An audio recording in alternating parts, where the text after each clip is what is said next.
Are you confident that we will be using a pick this late? Could not tell you, to be honest. There's a big chance that we do. Big chance that we do. One. But I could see us easily just say, get our 3 and get out of there. But it feels weird that we haven't taken a lot of draft picks recently. And maybe with a couple of the players that could be available at this selection, wouldn't surprise me if we take a punt at a few. So I'm going to get started straight into one of them. Because the first 2 I'll talk about, good chance that we take them with pick 49 instead. These guys could fluctuate. They may not actually make it to this pick, which let me find out exactly what this pick is. It's 66, which is the issue, because I've got the next 2 guys rated at 58 and 60. So might not be there, maybe worthwhile going them a bit earlier. But for the ease of things, I've got them at this position. And the first guy, you may recognize the name, but I can assure you it's a different guy. And that is Tom Scully, because this guy, he's 203 centimeters. He's 203 centimeters. And he's a key forward from West Adelaide. So a little bit different to the Tom Scully that you have grown to know. Weirdly, the discussion of these 2 next players is so odd, because this guy earlier in the year was literally top 10 rated in the draft, was going top 10. He has all the raw elements sort of needed to become that gun key forward. He's got the height. He's mobile. He shows great in the air. Like, he can just leap. He's got the big arms to clunk him. Issue is, and another positive, really accurate in front of goal as well. He's got a good set shot routine. Doesn't miss many. He's booted 17 goals actually in the first 7 games of the season, which is why everyone was like, holy shit, this guy's going to be unreal. However, hasn't really developed amazingly from what was expected throughout the year. He's a soccer convert, and he played a bit more ruck last year, so he's still kind of learning things a little bit. Struggled last year physicality in the ruck, which is why he moved into the forward line. And he's dominated when playing against those smaller bodies in the under-18s, but struggled a bit more against mature bodies and those probably with a bit more footy IQ against him. Like, when he's come up against the better key defenders, he has struggled a little bit.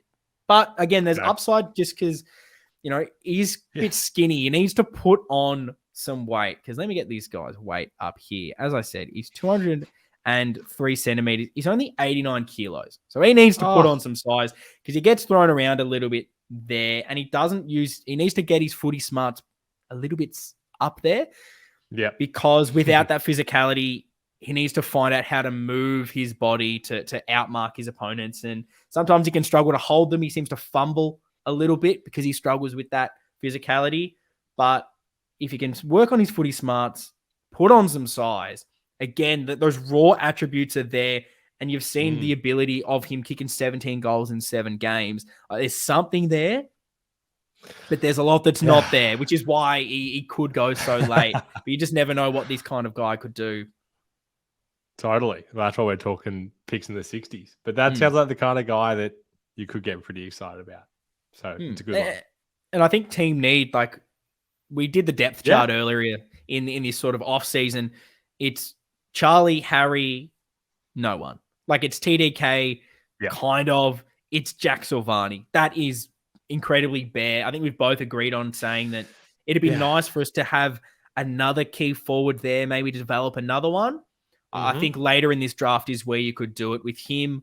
Or the next guy that I've got here, whose name is Harry LEMMEY. He's another LEMMEY. It's an interesting one. I like it. He's 202 centimeters. He's a key forward from West Adelaide. So they're brewing these guys from everywhere. And another guy, as I said, highly rated in the start of the year, fell away throughout the season. Had an incredible 2021, which saw him basically be one of the top draft picks earlier in the season. Really struggled to put it together, struggled for consistency, had some injuries, he's battled some illness, and maybe that has been the reason he hasn't had that strong footing. His strengths really are his leading patterns and his football smart. So maybe the inverse of a Scully. The raw attributes aren't maybe as good, but he tends to play a little bit better. It's been a weird one watching him play. At times he shows something, but he just looks like he doesn't have the confidence. I don't know what it is. I've heard some little murmurs around saying his competitiveness hasn't been there, and that's been a factor in why he just hasn't been as good this season. But he's got some sort of raw traits there, which could be a decent pickup. Like worst case, this guy, he's on the list for 2 years, doesn't do anything, but there's a chance that he becomes a handy key forward for you if you need him. Yeah, totally. That's a good one too. I can buy into that. Easy. So we'll change tact a little bit away from that and go some other guys here that maybe have a bit of upside. This man's name is Jake Walker, 184 centimeters, midfielder from Glenelg. It's an interesting one. Real free-flowing midfielder. Loves to get the ball moving and uses sort of power to burst through. He's shown it. He can be super clean by hands. He isn't one that gets talked about a lot. Missed some footy through injury and only played sort of the 10 games. But when he's played, he's shown, I guess, some really good signs. Definitely has a lot of development to go. He's not someone that is ready to go like straight away. And because of that lack of exposure is something probably why he's going a little bit later. But there's been times, particularly for sort of South Australian things, where you're like, oh, there's something with this guy, kind of like the Sadler that I spoke about. There's just those little moments that you see little glimpses of him bursting through and just using his strength and power to move. And you're going, God, if he could do that for the whole game, there's a player here, which is why I sort of see the upside of that burst player that I think, again, whether it's midfield, high, half forward, that we're probably lacking a little bit in. Yep. Fantastic. That's a good one. Easy. And look, I've got a couple others, but this guy is probably another one of my hidden gems. And if this guy becomes a superstar, I'll call it. If he doesn't ever play a game of football, you never heard it from me. That's what his energy is. It's Archie Lovelock, which you got to love this. I know we've talked about names a little bit. One of the greatest names you'll ever hear. And I want this guy playing for Carlton. 178 centimeters. He's a forward mid from Glenelg. And look, this guy, he lacks size, clearly. 178 centimeters. Makes the most of his touches, particularly in the forward line. He honestly really grabbed my attention in the under-18 championship games. There was one game in particular, it might have been against the Allies, where, mate, every time this guy got the ball, he was going to kick goal of the year. He was going to do something. It was like he was in absolute flow state. Things were just happening for him. And I was like, who is this guy? He's exciting. And look, he ended up winning the Alan Stewart Medal, which is the best on in the under-18 Sandful Grand Final. Glenelg won. He won the best on medal. And he's a real hard worker. He loves to chase and tackle. Seems to be pretty clean, honestly, with ball in hand as well. For his size, he seems to win and find a lot of it wherever he is. But that's the issue. He's smaller. So what he does best as a midfielder, he probably can't do that in the AFL. Yeah. But he's still looked really good, and I've loved his forward work. So I don't think that's too much of an issue. Like his tenacity and goal sense, I think you can carve out a nice role for him as that, whether it's small forward, whether it's forward mid. Like, this guy's my hidden gem. Like, I don't see a lot of drawbacks. I don't know why a lot of other people haven't really spoken about him, but maybe that's it. Maybe my talent ID is garbage. Time will tell. I just like his hard work and his spark. I feel like there's something there. There's a bit of a skill set that he could maybe translate, but maybe it's just those physical attributes that people are going, this is good in under 18s, and that's fine, but you just can't do that in the AFL. And again, that's where I'm saying my drawback is, and I'm very excited to, as I'm starting to try to cover a bit more of draft content, revisit these in a couple of years and be like, oh my goodness, I've got them wrong, or I've found some areas that I'm maybe finding them. But again, what are you getting at this draft pick? Find someone that can play some good footy and win a best on in a grand final. That's not bad.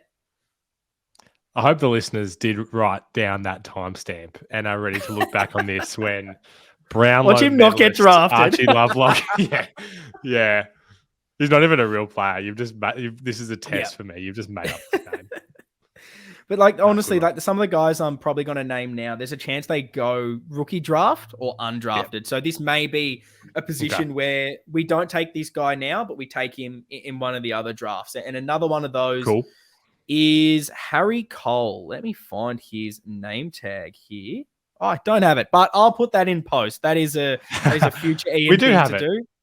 Forgot to make it. But Harry Cole, he is 187 centimeters. He's a general forward from Claremont, so a WA boy, and he's that real medium-sized forward. And look, he didn't feature a lot this year, so there's still a lot unknown, which I think is why he's really not spoken about a lot. But he's someone that has that attribute we love. He has the eyes for goal and could develop into a nice little crafty forward.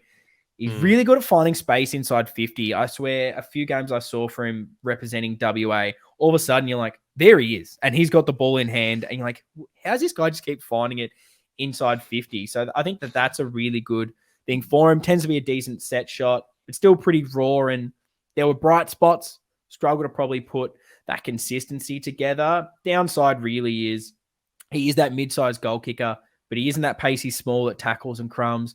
He isn't that guy that's going to push higher up and influence in the midfield. He's just that. He's a middle-sized, leading, goal-kicking forward. But he hasn't put on like 50, 60 goals. So people just go, he could be okay, he might not. And I just think that if we want to have a flyer at that goal-kicking forward, because if you look at us, we've got Motlop as that X factor. Durden's the pressure. Always, we're probably not all sold on. We think someone else is going to take that mantle. Jack Martin's been okay, but injury prone and hasn't shown the best. That mid-sized forward is up for grabs.